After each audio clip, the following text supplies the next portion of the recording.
Attorney, para saan po ba ito? Ito ay tungkol sa iniwang pamana ng inyong mga magulang. Bago pa man sila mawala, ay nahati na nila ang inyong matatanggap na pamana. Tony, diretso mo na gamit, basahin yung pamana. Ayon sa kanilang iniwan na sulat, ang kumpanya ay mahati sa inyong 4 na magkakapatid. At ang pera at pondo nila sa bangko ay mapupunta kay Mr. Paano sa kanya lahat mapupunta lahat ng pera? Pamilya rin kami dito, attorney. Huwag mo kami pinaglaloloko. Hindi ko kayo pinaglululong. Iyon ay nakabase lamang sa iniwang sulat ng magulang. Ano ba kayo? Hindi naman tayo lolokohin ng abogado nila, Dad. Maraming salamat, attorney, sa inyong mga binasa. Naunawaan namin lahat. Kung wala na kayong mga katanungan, ako'y mauuna na. Aasikasuhin ko pa ang perang makukuha ni Miss Zoe para hindi na siya mahirapan sa pag-transact. Maraming salamat po sa pagpunta.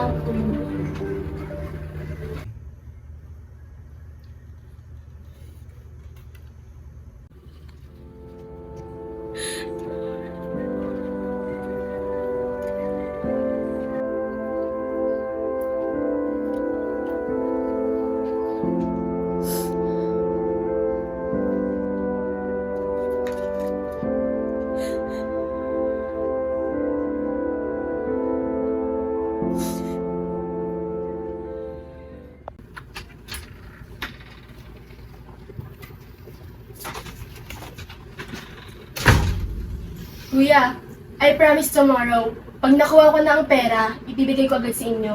Ano ba, Zoe? Nainip na kami. Siguraduhin mong bukas, nandito na yung pera.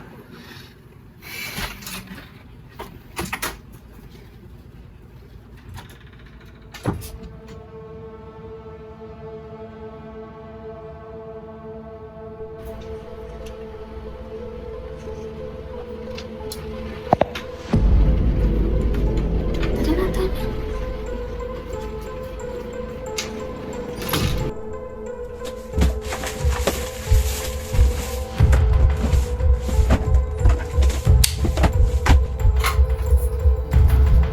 Sino kayo? Anong ginagawa niyo dito sa pamamahay ko? Kasi yung pera. Wala akong alam. Hindi mo alam. Alam mo, turo mo na lang para hindi ka na masaktan. Andun yung pera. Kunin niyo na lahat. Basta huwag niyo lang ako sasaktan.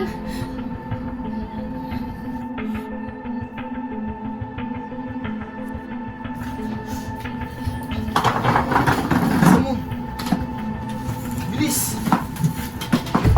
Sige na.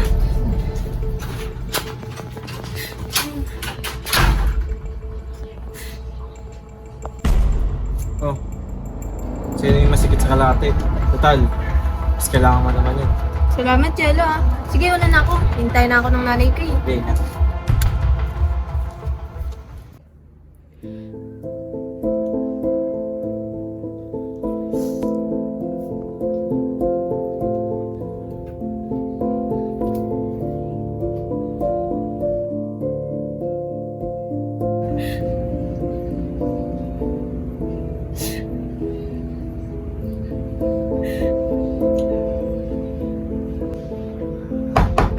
Zoe, buksan mo to!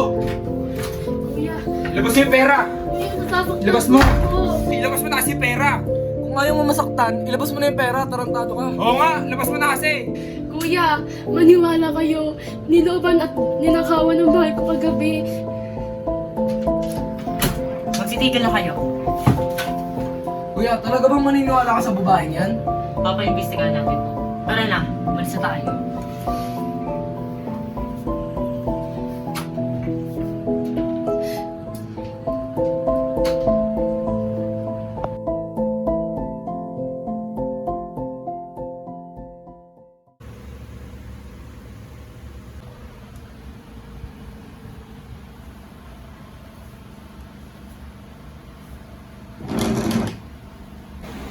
Anak? Anak, saan ka ba pupunta? Nay, may iwan ko na kayo kasi may aasikasuhin lang ako sa trabaho. Tara na. Oo, umupo na lang kayo. Magpahinga na lang kayo dyan. Di na anak, ihahatid na kita kahit dyan na lang sa pinto. Pagbigyan mo na ako. Sinali talaga. Huwag yung gamit mo, anak. Baka makalimutan mo pa.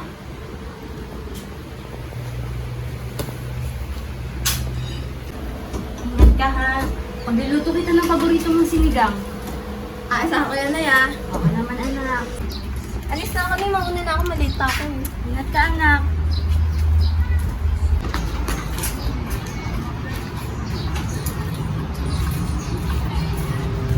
Sisigaw ako, tapos ikaw nang bahala sa mga wala.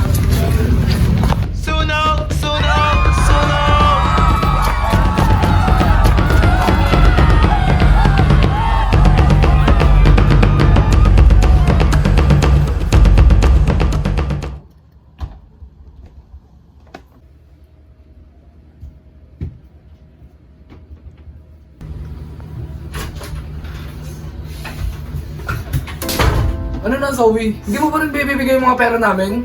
Kuya, please maniwala kayo. Kung nasa akin ang pera, bibigay ko naman kasi agad eh. Pero wala talaga sa akin. Pati mga kuya mo, pinagloloko mo? Magsitigil na kayo. Zoe, umakit ka na sa kwarto ko. Kuya, paano yung mga pera natin? Ibibigay naman sa atin ni Zoe yung pera kung nasa kanya talaga. Mag-usap na nga tayo. Kung mas lalong pipilitin at aabusuin natin si Zoe, mas lalong hindi niya ilalabas yung pera. Pero hindi ka ba nakakalata? Parang niloloko niyo na lang tayo. Oo nga, parang susuloy na nga lang pera eh. Hindi ganun si Zoe. Kilala ko siya. Hindi mo siya kilala. Oo nga, kasi tingnan mo naman parang niloloko lang tayo kanina. Nakakainis na, nakakainip. Ba't wala pa rin yung pera? Ilalabas niya naman yan kung nasa kanya nga.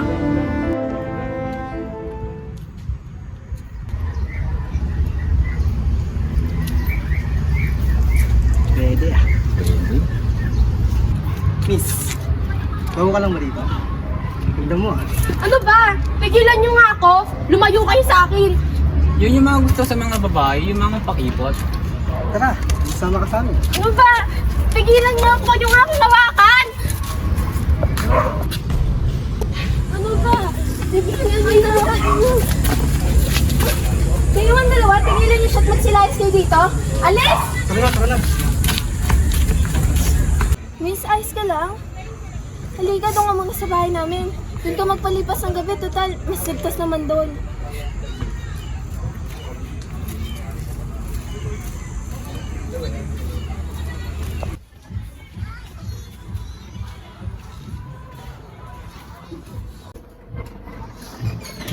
Halika, tuloy ka. Mas ligtas ka dito. Maupo ka muna.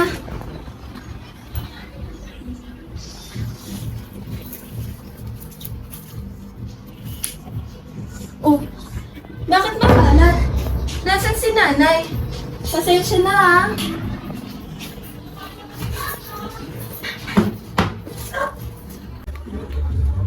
Tina! Pumunta ko sa ospital, sinugod yung mama mo. Binugbog ng mga lalaki pumunta rito kanina. Oh? Miss, pasensya na at iwan mo na kita. Kailangan ako ng nanay ko.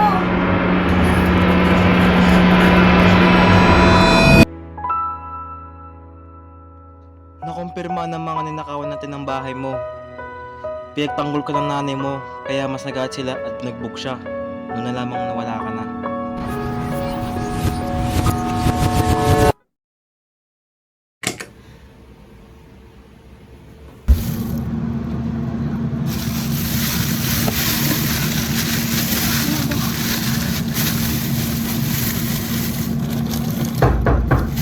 Sandali!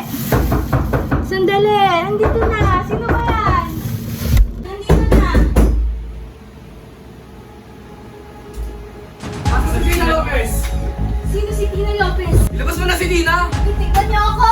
Walang Tina Lopez dito! Walang Tina Lopez dito! Ilabas mo na Tama siya! na! Sige na, ano ba na dito? Kunin mo na mga pera. Ikaw ba yung hayop ng nanay mo? Hindi! Hindi ako ang nanay niya! Nilakawan kami ng mga anak mo! Hindi! Tumigil na Ano ba? kayo! Bilisan mo na dyan! Tumigil na kayo! Umalis na kayo! Umalis na mga pulis! Hindi ka na makakapagsumbong!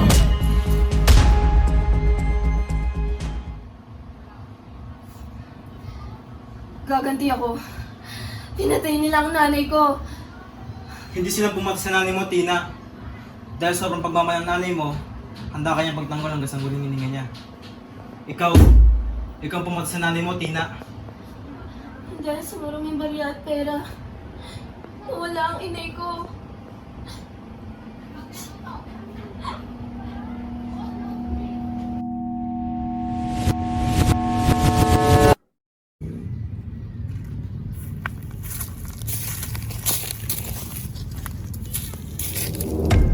Nakasigurado ba kaming tama ang mga impormasyon na to? Ituturo ko sa nagnakaw ng pera nyo. Basta't bigyan niya sa akin ang gusto kong halaga. Dodoblehin ko pa. Basta't may tuturo mo lang sa amin kung sino talaga ang nagnakaw ng pera namin.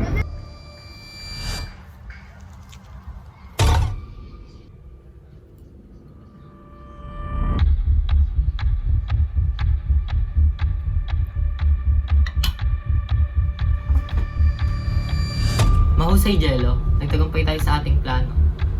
Basta may kapalit, makasama ko.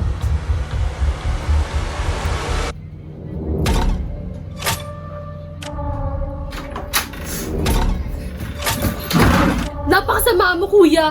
Kaming lahat, niloko mo. Pati sila, kuya, niloko mo.